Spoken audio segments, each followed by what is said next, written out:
Yeah, it's not looking as bright as I would like. I decided to wait a few days because I wanted to see if our very slow process would finally be concluded by today. And there's a chance it might be, but we don't know for sure. Um, I'll start with addressing the Senate elections because those were the ones that people were basically trying to pretend the Democrats had a good shot at winning.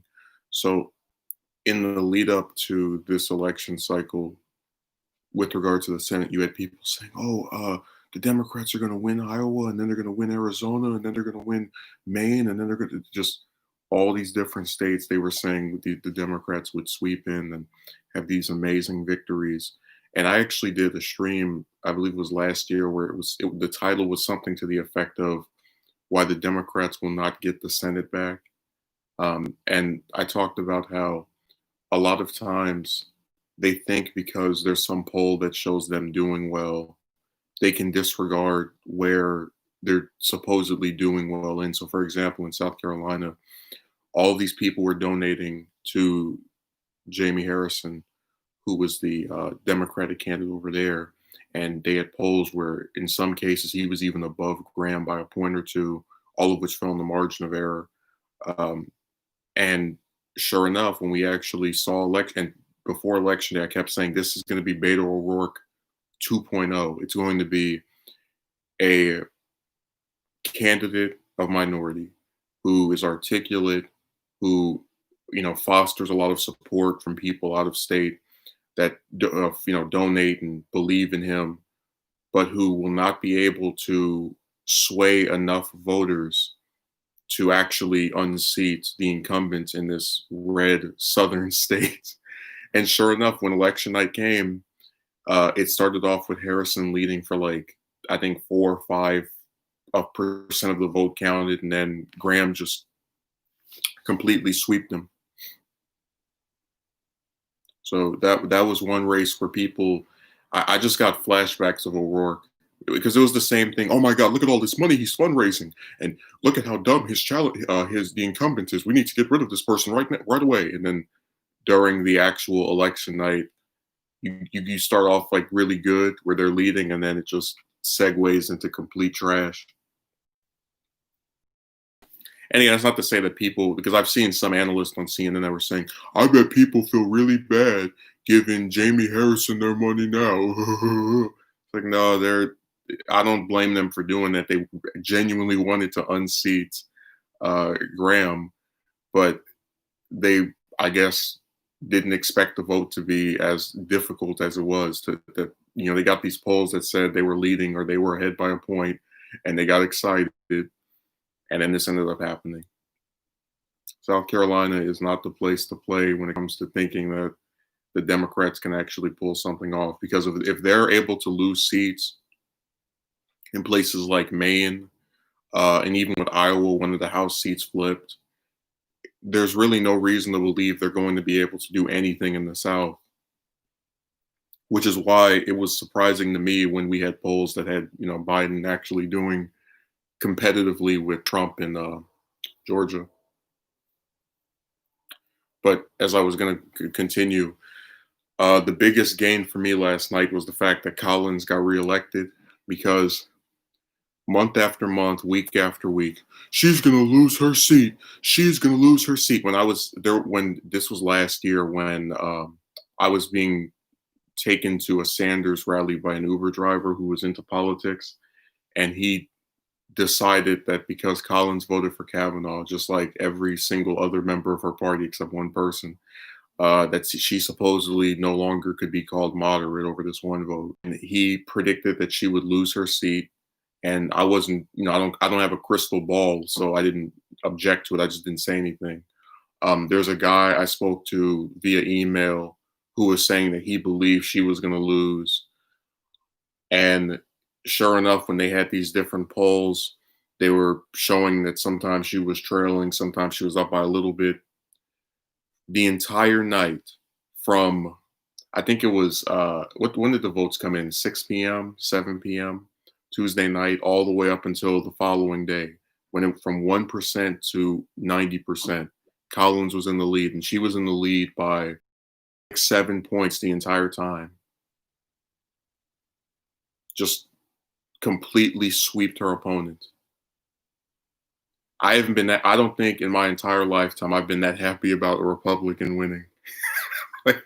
Because again, she's been of this thing I really hate about liberals, the left, whatever, which is that we get these people, politicians, right, who work with us a little bit more than other ones do. So, like with Rand Paul, he might piss some people off because of his positions on COVID or some other social issue, but when it comes to the war on drugs, which he opposes, um, and most issues of foreign policy, I really don't see where progressives would have an issue with him if they're also anti-war and oppose the war on drugs.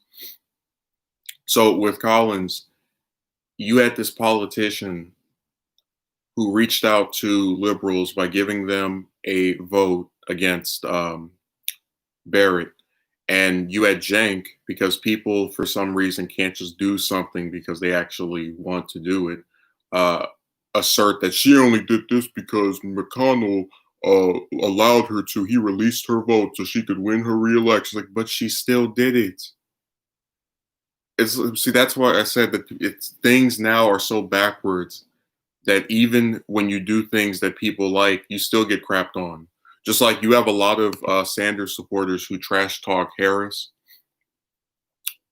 just her whole record, right? They usually bring up the criminal justice stuff, which I admit was bad, but it's like you guys won't give her credit for signing on the single payer in the Senate, for voting largely the same way that Sanders does. And you want me to believe, hell, she was one of 10 senators that opposed the USMCA with Sanders.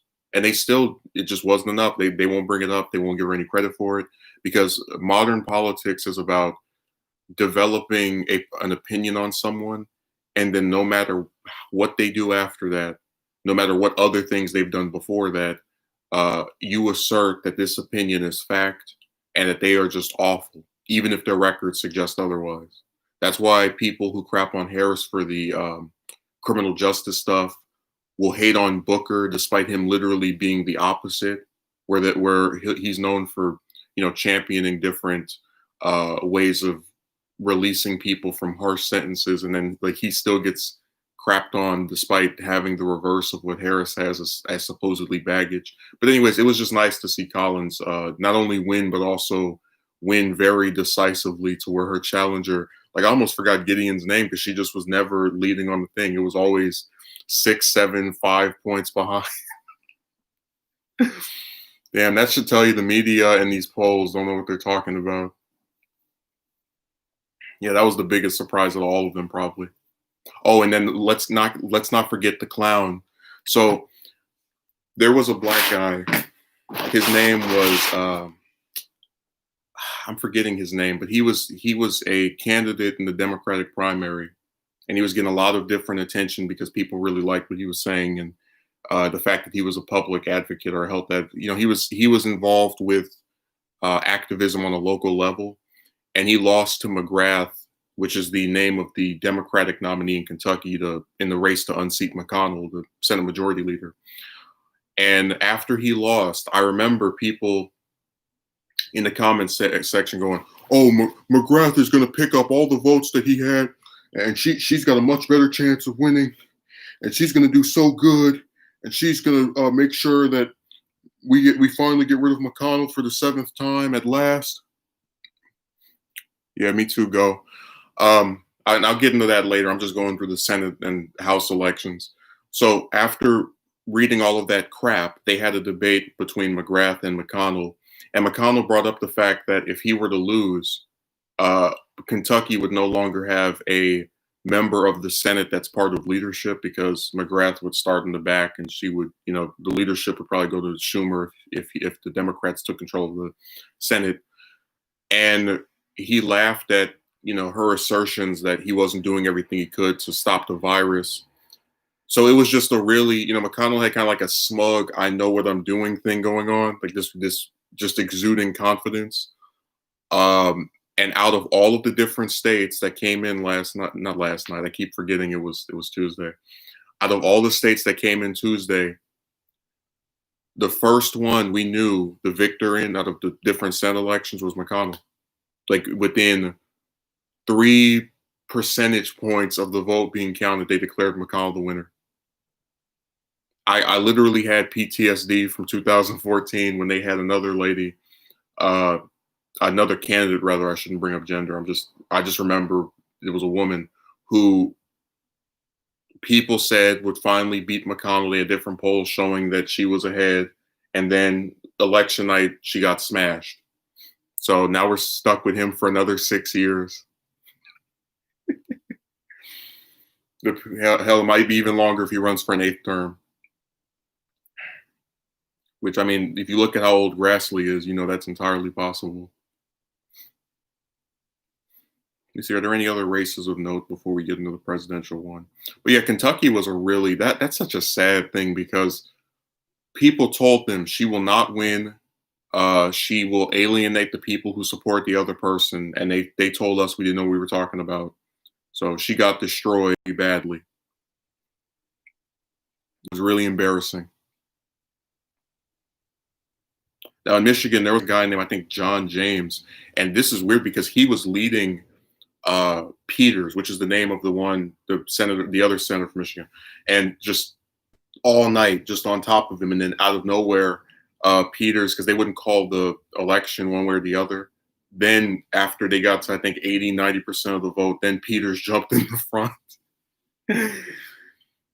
So that's another one of those no-name, do-nothing senators that I couldn't say anything about because they've never done anything of note.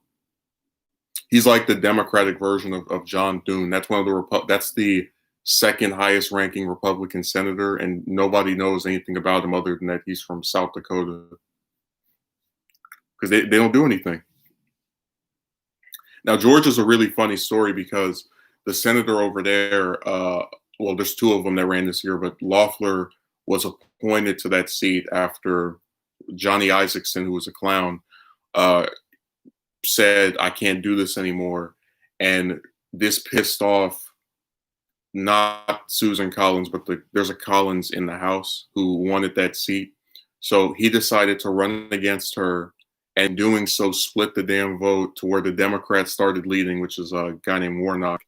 And now they're going to have another election to determine who's going to win between Loeffler and Warnock. So because Collins let his ego get in the way and his entitlement cloud the party, he gave the Democrats a fighting chance during this election.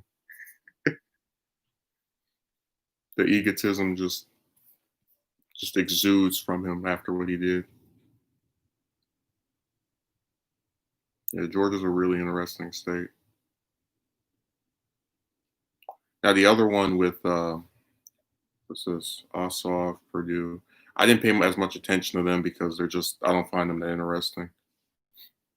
Like it's a neoliberal versus another Republican, one of the Republicans that really just doesn't do anything of noteworthiness at all.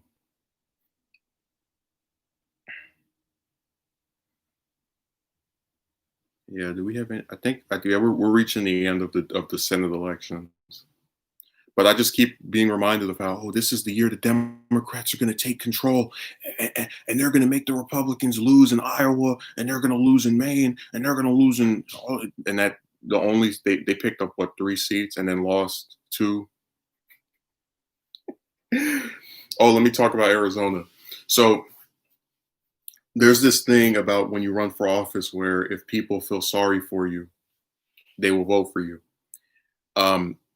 The Democrat who ran against McSally, which is the name of the Republican senator from Arizona, is the husband of a representative that was shot in the head during an assassination attempt 9 years ago. And you might ask yourself, how does that factor into him running? Because you would say those are 2 separate things. Every damn time this man would ask for money, because I his ads pop up on TV, but also on the computer. He'd have his wife sit right next to him and go, "Oh, we're going to ask them for a donation." It's like, yeah, you're not trying to sympathy vote us into supporting you by having your wife who survived, thank God, but still, a assassination attempt sit right next to you as you ask people to donate to you. It's like people don't even care. They just pull out all the tricks.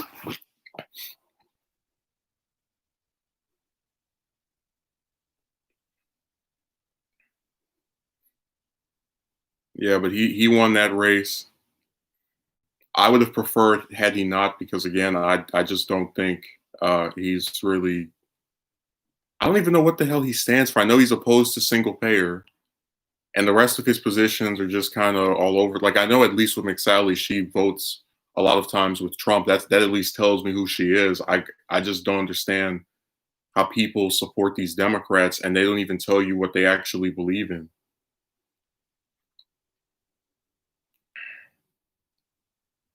I said it's nuts. But again, we live in a country where if you have a D or an R next to your name, people will vote for you automatically.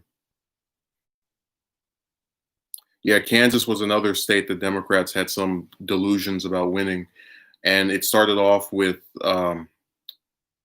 Boiler, which is the name of the Democrat. She was leading for a long time, and then Marshall, who's been in Congress for a while, was able to pull off a victory, and that just destroyed their hopes. And then in Iowa, so the senator over there is named Ernst, and she's actually someone that kind of has been getting like creeping a little bit more into being a relevant character on the national stage because she was one of Trump's potential running mates in the 2016 election. She's on the leadership committee for in a leadership position for the Republican caucus in the Senate.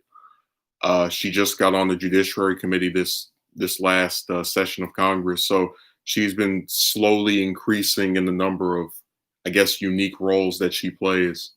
And the Democrats are like, "Oh, we're gonna get her because we're gonna tie her to Trump's handling of COVID, and then we're gonna get this charismatic person of our own to run." And then that person just they failed as well.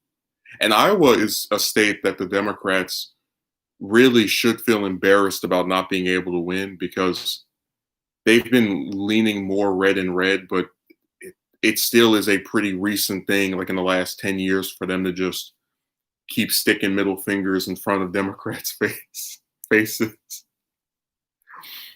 But yeah, Iowa was supposed to be one of the ones they flipped and they failed. Maine was supposed to be one of the ones they flipped and they failed. Kansas was supposed to be one of the ones they flipped and they failed. Like the only one they actually said they were going to flip and did it was in Arizona. And that's mostly because McSally ties herself to Trump, and then Trump was getting in trouble for insulting McCain posthumously and while he was alive. And that had ramifications on both of their candidacies. So that's really the reason that they got smashed. It wasn't about Kelly running some great campaign. It was just people people in that state are tired of Trump.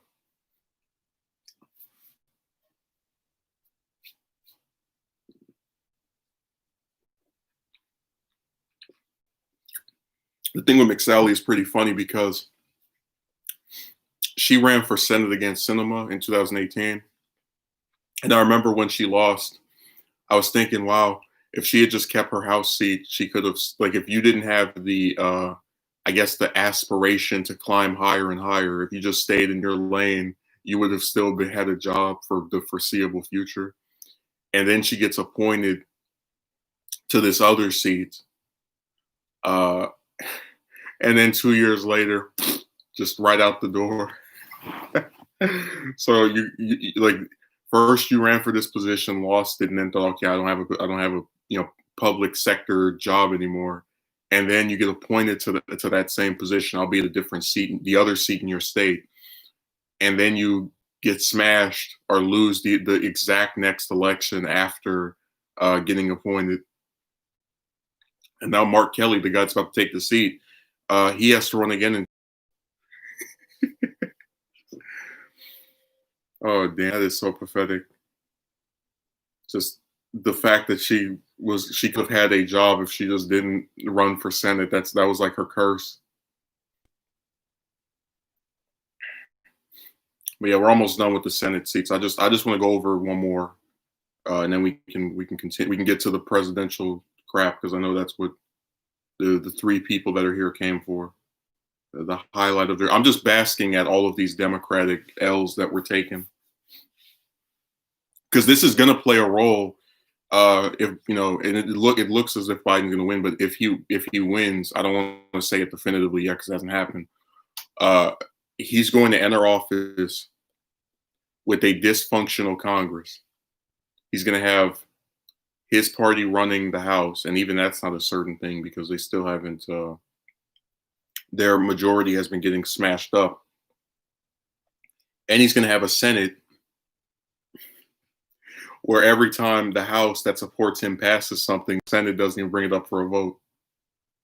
So he'll have 4 years of I'm trying to do things, but those Senate Republicans aren't doing anything, and we'll just hear that on TV for the next 4 years. And it was like that with Trump too, where he had all of Congress for 2 years and only passed one law. So he's not. I'm not saying that he's not out of the gate for having united government and still not passing much of anything. But I just find it amusing that people are celebrating, Biden's coming up to a victory, but they're ignoring the fact that in the event that he wins, he's going to have a Senate that from the first day of him being in office is going to screw him and make it to where he can't do anything other than executive orders and talking. He'll be in a very weak position.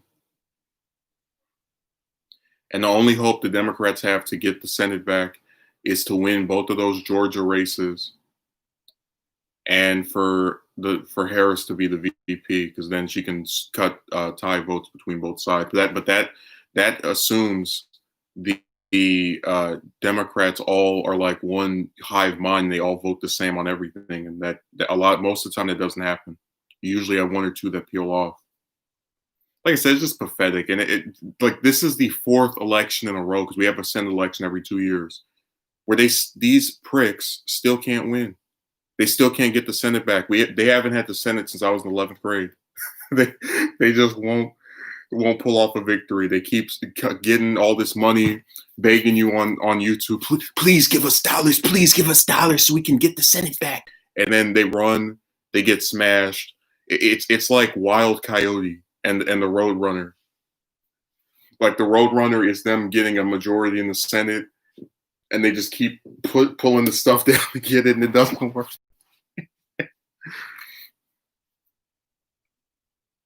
Oh my God. Anyways, let's get to this stupid presidential election that's taken 3 days to count. So there's a thing that really, when McCain lost to Obama, 2008, he went out, gave a concession speech, called Obama to congratulate him, and that was that. When Romney lost to Obama, he gave a concession speech, called him to congratulate him, and that was that. When Kerry lost to Bush, he gave him a concession speech, and that was it. Concession speech, he gave a congratulations. My point I'm making is I genuinely believe Trump is the first person ever to be like, just not even out of the presidents, but of all the people who've been nominated by the major parties to contest the results before they even lose. And what really pisses me off about this is that I don't usually get worked up about stuff he says because people make it seem like it's more of a big deal than it actually is most of the time.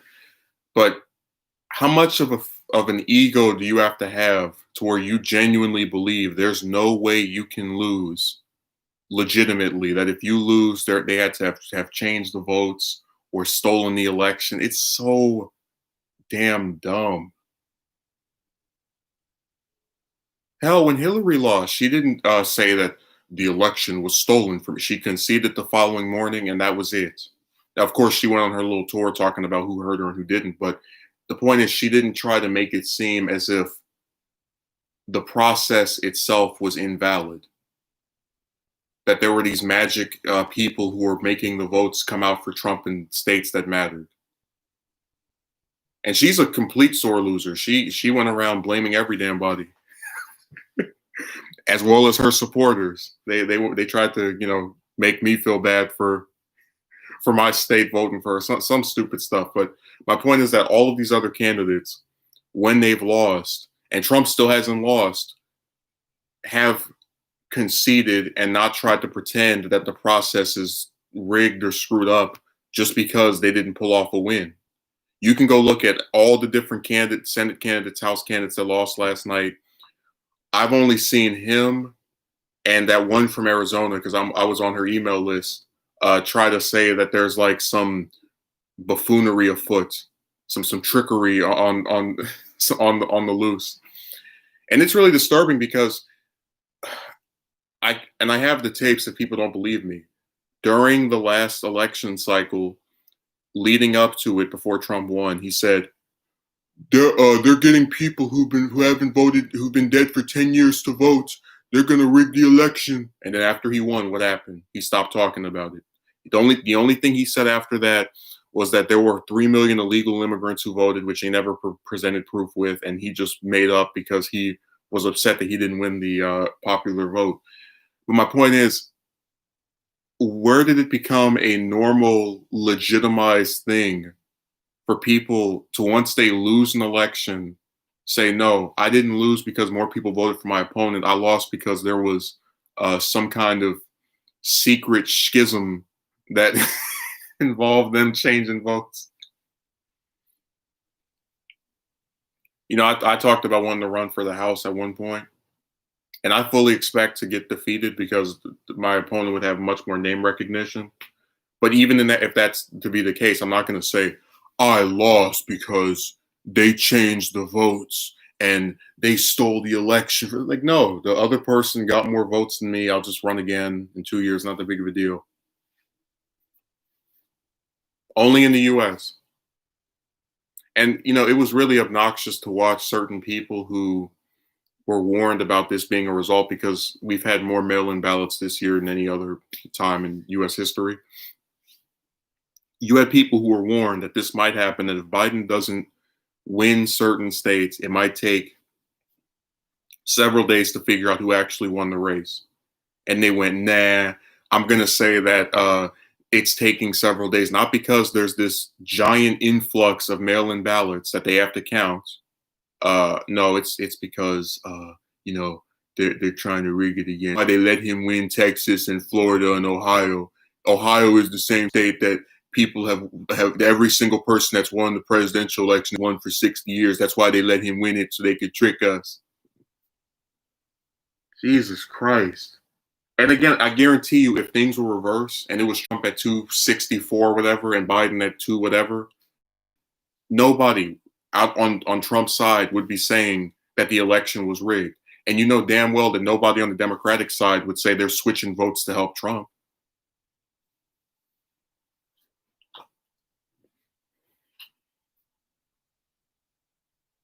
Like, just think of how insane this is. The vote total is not accurate if I'm not the winner.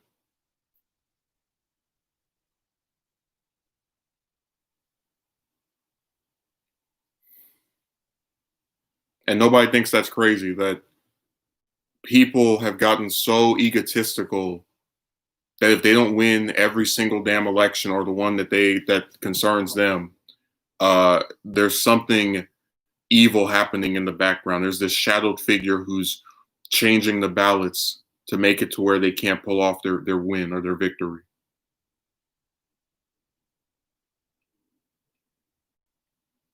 No one thinks that's nuts. No one says that's kind of dangerous, because it means that if people refuse to accept the results unless they win, it's going to mean that we basically now have no way of telling who actually won the election or not.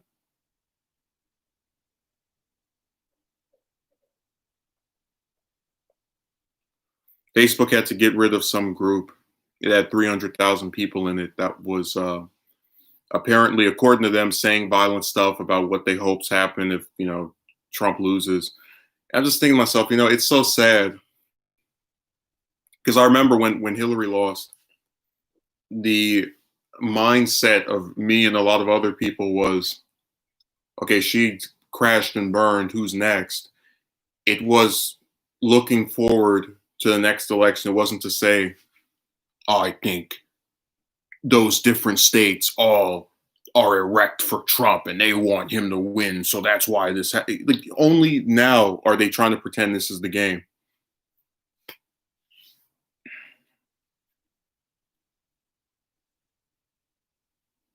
It's just very disturbing, and people are not going to, in the numbers that are needed, call it out for being ridiculous. Because I'm gonna tell you something, that 300,000 number is very small in comparison to the 68 million people and counting that voted for Trump, meaning that even the majority of people on his side don't buy into this idea that if he doesn't win, it's automatically rigged. It's a portion of that group that's not the majority who has such a hard on for this man that if he doesn't win, the process is screwed up. You know, when Sanders lost that primary, the second one, I said that I believed he lost because Buddha Trash and Klobuchar, dropped out of the race and endorsed Biden. And if they had stayed in, they would have split the vote, and then Sanders would have probably won every damn where. But I didn't say, oh, he lost, but not because more people voted for Biden, which they did. It was because of the votes being changed and they stole the elect. Like, no, they did some crap in the background that helped Biden tremendously. You know, some deals were cut, but I don't question the results of the various states that came in and happened to go to Biden. You know, it's such a sad thing when people take this stuff so seriously that they distort reality. Again, if you flip things on its head, you would have Trump with the 264. Nobody would be saying it's rigged. People would be pissed at Biden for losing, but no one would be saying, "Oh, they're doing this to help the evil orange man stay in." Like, no one did that during the last cycle, and no one's done that during this cycle.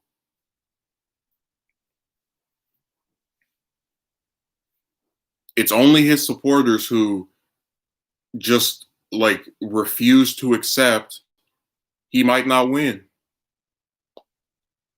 But it's even weirder by the fact that he still could win, and they're doing this.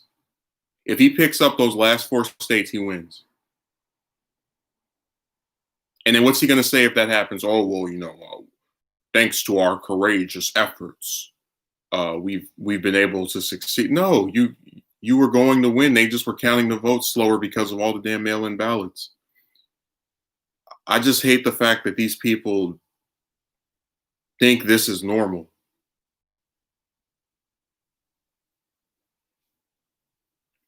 All right, I can see we're running on a group of individuals that keep shrinking. Don't worry, I'll make this be only 40 minutes because I'm not going to go the whole time if we don't have people showing up. That's a thing I stopped doing with streams a while back. It's just very sad to me that people don't want to believe in anything anymore. Like, even systems that they themselves used to find legitimate, provided that doesn't give them the result they want.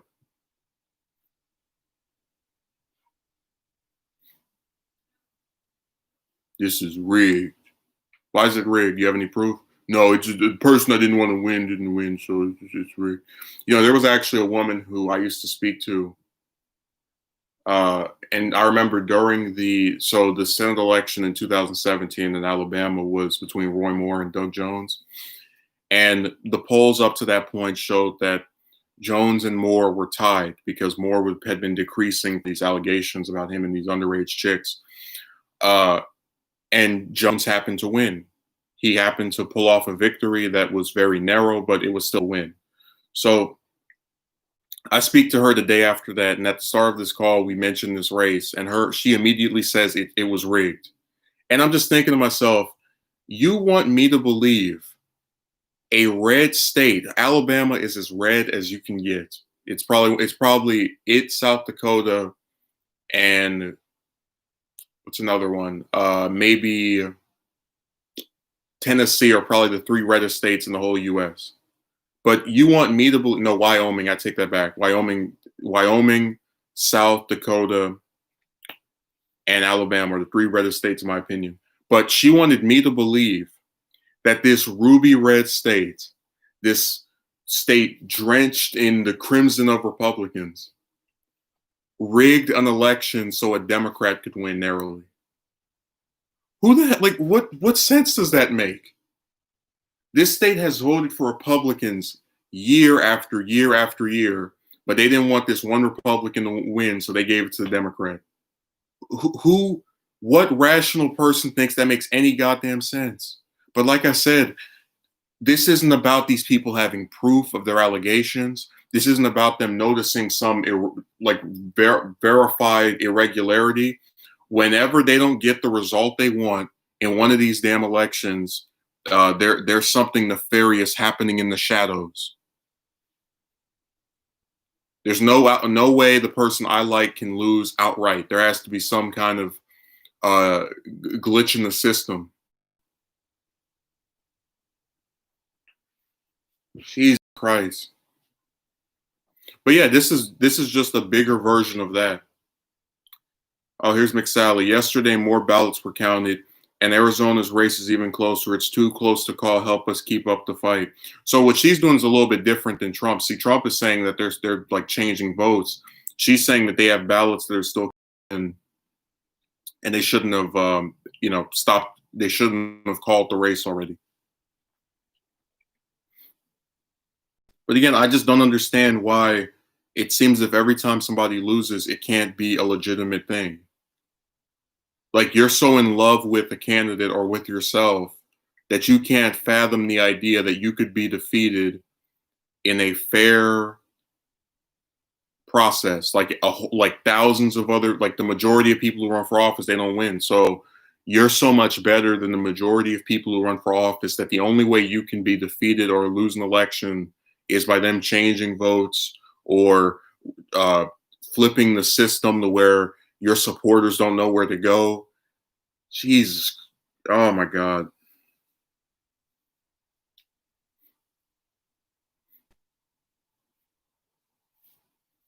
Anyways, just to go to some specific states, I'm very surprised Georgia ended up being as much of a nail biter as it was. I'm really disappointed in Biden for not winning Florida because I was told by Democrat after Democrat, Sanders couldn't win Florida because he's a socialist and the Latinos out there don't like socialists because they remind them of Castro. So then when they run someone who not only is not a socialist, but it has different positions from Sanders and he still can't win there, I think that's really amusing.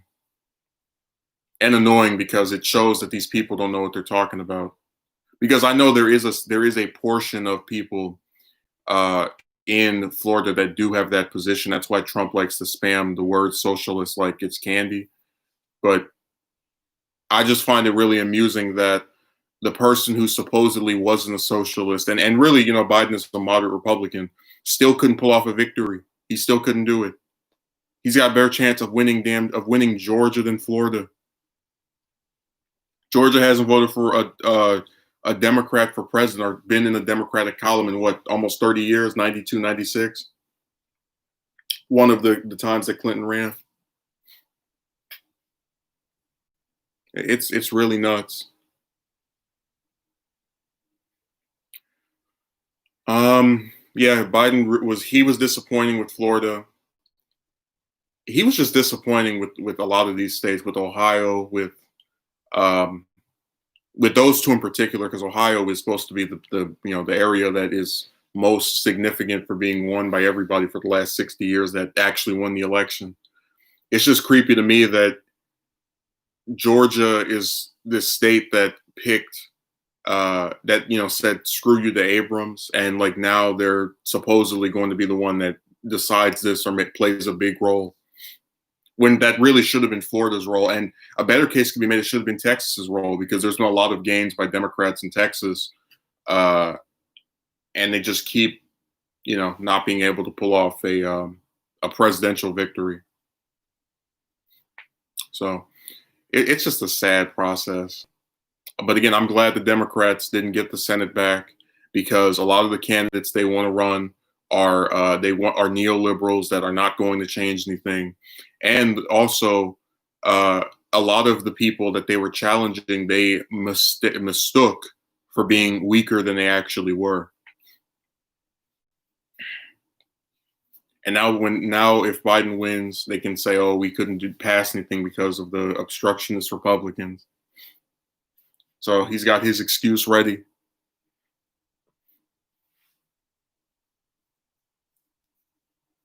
And you know what's really sad to me is that if he genuinely thinks McConnell is going to stand his way, and he does stand in people's way, why the hell doesn't he just go out and say, listen, this man is making it impossible to pass anything. People need to go to Kentucky and protest and, show him that they need these things passed for their benefit.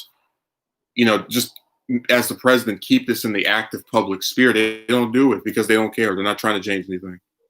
So it is amusing to watch Trump have this meltdown over losing an election like a whole bunch of other people. Hopefully they'll finally finish counting the votes tonight. I don't know. And thanks for showing up, the few of you that did. I know this was an impromptu stream. I don't usually stream on Thursdays anymore, but I had been waiting to get off my chest some of the different stuff that had happened. And this is a pretty good period to do it because most of the congressional races have been called. So thanks for showing up. And I'll be streaming again on Saturday around 12 or 1 or 2 o'clock Pacific Standard Time.